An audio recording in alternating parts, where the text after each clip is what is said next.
కలల బేరం. ఒక ఊళ్ళో ఒక పేదరాలికి ముగ్గురు కొడుకులు ఉండేవారు. ఆమె భర్త సంసార భారం మొయ్యలేక డబ్బు సంపాదించుకు వచ్చే వంక పెట్టి అయిపు లేకుండా వెళ్ళిపోయాడు. దాంతో సంసార భారం అంతా పేదరాలిపైన పడింది. ఆమె ఎంతో శ్రమపడి పిల్లల్ని పోషించుకుంటూ వచ్చింది. కొంతకాలానికి పెద్దవాళ్ళిద్దరూ ఏదో విధంగా అక్కడికి వచ్చారు. పెద్ద కొడుకు నీళ్ల కావిళ్లు మోసి 4 డబ్బులు తెచ్చేవాడు. రెండోవాడు గొర్రెల మందలను కాచేవాడు. మూడోవాడు బ్రహ్మన్న మటుకు ఎందుకు పనికి రాకుండా ఏ పనికి ఒళ్ళు వంచకుండా తయారయ్యాడు. బ్రహ్మన్న తినడము నిద్రపోవడము తప్ప మరే పని చేయకపోవడం చూసి తల్లి, ఎప్పుడూ మన్ను తిన్న పాములాగా అలా పడుకుని నిద్రపోతే పొట్టగడవద్దా? ఎటైనా వెళ్ళి ఏదైనా పని దొరుకుతుందేమో చూడరాదు అన్నది. నిద్రపోతే మంచి మంచి కలలు వస్తాయమ్మా, వాటిని వదిలిపెట్టడం నాకు ఇష్టం లేదు అని బ్రహ్మన్న తనకు వచ్చే కలలు కొన్ని తల్లికి చెప్పాడు. తల్లి వాడి మీద విసుక్కొని, చిచి వెధవ, నీ కలలు నువ్వు, అవేమన్నా నీకు డబ్బు సంపాదించి పెడతాయా అన్నది. ఈ సంభాషణ జరిగిన మర్నాడే బ్రహ్మన్న తల్లితో, అమ్మా నేను వెళ్ళి డబ్బా సంపాదించుకు వస్తాను అన్నాడు. తల్లి సంతోషించి, ఎక్కడికి వెళతావు, ఏం పని చేస్తావు అని అడిగింది. రాత్రి నాకు కల వచ్చింది. అందులో ఒక జమీందారు గారు నా కలలను కొంటానన్నాడు. ఆ జమీందారు గారిని వెతుక్కుంటూ వెళ్ళి ఆయనకు నా కలలు అమ్మి డబ్బులు తెస్తాను అన్నాడు బ్రహ్మన్న. నోరు ముయ్యరా పిచ్చికుంక, ఎవరన్నా వింటే నవ్విపోతారు అని తల్లి వాణ్ణి తిట్టింది.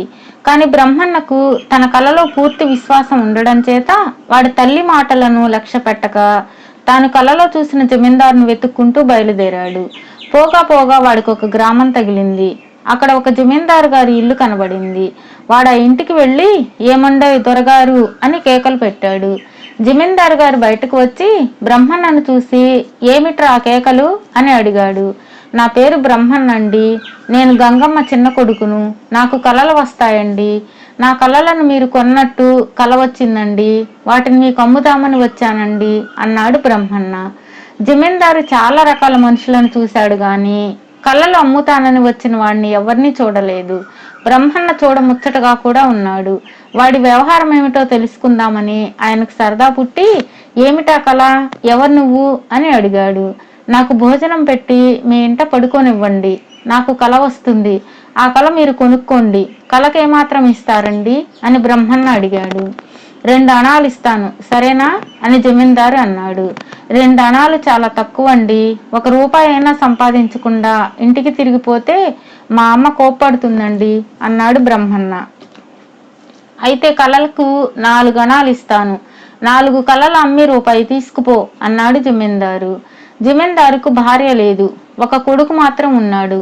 ఇంటి నిండా రకరకాల పని వాళ్ళు ఉన్నారు.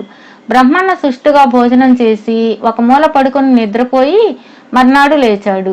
వాడు నిద్రలేస్తూనే జమీందారు దగ్గరకు పోయి, అయ్యా, మీ తోటలో జామ చెట్టు మీద ఒక పంచరంగుల చిలక వాలినట్టు, దాన్ని మీరు పట్టుకొని పంజరంలో పెట్టినట్టు నాకు కల వచ్చిందండి అన్నాడు. బ్రహ్మన్న కల ఎటువంటిదో చూద్దామని జమీందారు అప్పటికప్పుడే తోటలోనికి వెళ్ళాడు. ఆయన జామ చెట్టును సమీపించి చూసేసరికి నిజంగానే చెట్టు కొమ్మ మీద పంచరంగుల చిలక కూర్చుని ఉన్నది. అది పెంపుడు చిలకలా ఉన్నది. మనిషి దగ్గరకు రాగానే ఏవేవో మాటలు వల్లించింది. పట్టుకుంటే సులువుగా చిక్కింది. జమీందారు దాన్ని తెచ్చి పంజరంలో పెట్టి ఇంట్లో ఉంచాడు. ఎవరే మాట అన్నా ఆ చిలక వెంటనే దాన్ని అని వినోదం కలిగించేది. జమీందారు బ్రహ్మన్నను పిలిచి, బ్రహ్మన్న, నీ కలలు డబ్బిచ్చి కొనదగినవే, మా ఇంట్లో ఏదైనా పనికి కుదురు, పని చేసినందుకు నీకు తిండి బట్ట ఇస్తాను, అదీగాక కలలకు వేరే డబ్బులు కూడా ఇస్తాను అన్నాడు. కలలు కనడం తప్ప నాకే పని రాదు, తింటే గాని నిద్ర రాదు, నిద్రపోతే గాని కల రాదు. నా కలలు కొనదలిస్తే మీరెట్లాగూ నాకు కడుపు నిండా తిండి పెట్టక తప్పదు అన్నాడు బ్రహ్మన్న. సరే, కడుపు నిండా తిండి తిని కలలకంటూ ఉండు అన్నాడు జమీందారు. బ్రహ్మన్నకు రెండో నాడు మరో కల వచ్చింది. మధ్యాహ్నం వేళ జమీందారు ఇంటి ఆవరణలో ఎక్కడి నుంచో మంచి జాతి కుక్క వచ్చిందట. దానికి జమీందారు తిండి పెట్టించి దగ్గరనే ఉంచుకున్నాడట. అది రాత్రిపూట జమీందారు ఇంటి ఆవరణలోకి ఎవరూ రాకుండా కాపలా కాసిందట. ఈ కల కూడా నిజమైంది. మధ్యాహ్నం వేళ ఎక్కడికో ఒక వేట కుక్క లాంటిది జమీందారు గారింటికి వచ్చింది. ఆయన దాన్ని చేరదీశాడు. అది పగలు నిద్రపోయి తెల్లవార్లు మేలుకొని ఉంటూ దొంగలకు సింహ స్వప్నంగా తయారైంది. మూడో రోజు బ్రహ్మన్నకు మరింత గొప్ప కల వచ్చింది.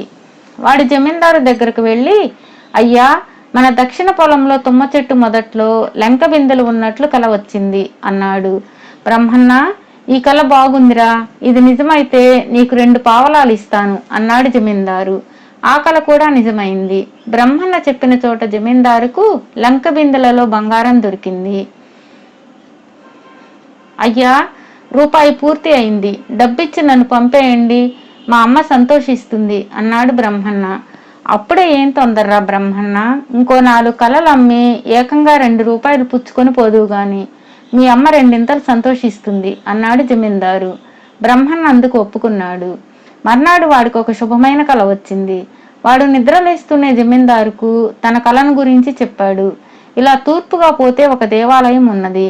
దాని పక్కన ఒక జేగురు రంగు గోడ ఉన్నది.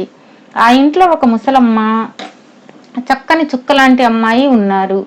నేను ఆ ఇంటి దగ్గరకు వెళ్ళేసరికి ఆ అమ్మాయి ముసలమ్మ చెవిలో రహస్యంగా ఏదో అన్నది. ముసలమ్మ నన్ను చూసి ఆ పిల్లను పెళ్లి చేసుకోమన్నది. నేను సరే అన్నాను. వెంటనే పెళ్లి మేళం వినిపించింది. అది వింటూ నిద్రలేచాను. నీ కలలన్నీ నేను కొంటూ ఉండగా ఆ పిల్లను నువ్వెలా పెళ్ళాడతావురా? నిజంగా ఆ పిల్ల అంత అందగత్తె అయితే నా కొడుక్కే చేసుకుంటాను. ముందక్కడికి వెళ్ళి పిల్లను చూద్దాం పదా అన్నాడు జమీందారు. ఇద్దరు తూర్పుగా బయలుదేరిపోగా ఒక గ్రామము, గుడి పక్కన జేగురు గోడ కనిపించాయి. ఆ ఇంట్లో ఒక ముసలమ్మ కూడా ఉన్నది. జమీందారు ఆ ముసలమ్మని, మీ ఇంట్లో పెళ్లిడికి వచ్చిన పిల్ల ఉందా అని అడిగాడు. ఉంది బాబు, నేనేమో కాటికి కాళ్ళు చాచుకొని ఉన్నాను. అది దొరికిన పిల్ల కావడం చేత ఎవరూ పెళ్లాడకుండా ఉన్నారు. కష్టపడి పెంచి పెద్ద చేశాను. దాని గతి ఏం కానుందో. నాకు తిరునాళ్లలో దొరికినప్పుడు 3 ఏళ్ల పిల్ల, 12 ఏళ్లు పెంచాను. నా శ్రమంతా బూడిదలో పోసిన పన్నీరు అయ్యేలా ఉన్నది అన్నది ముసలమ్మ. జమీందారు ఆ పిల్ల తన కూతురే అయి ఉంటుందని తెలుసుకున్నాడు. 12 ఏళ్ల క్రితం తిరునాళ్లలో ఆయన కూతురు తప్పిపోయి దొరకలేదు. ఆ దిగులుతోనే జమీందారు భార్య మరణించింది. ఆయన తన కూతురికి ముసలమ్మకు ఇంటికి తీసుకువచ్చి, బ్రహ్మన్న కలలకు తిరుగులేదు గనుక కూతుర్ని బ్రహ్మన్నకే ఇచ్చి పెళ్లి చేసి ఇద్దరిని తన వద్దనే ఉంచుకున్నాడు. బ్రహ్మన్నకు కలల బేరం బాగా కలిసి వచ్చింది.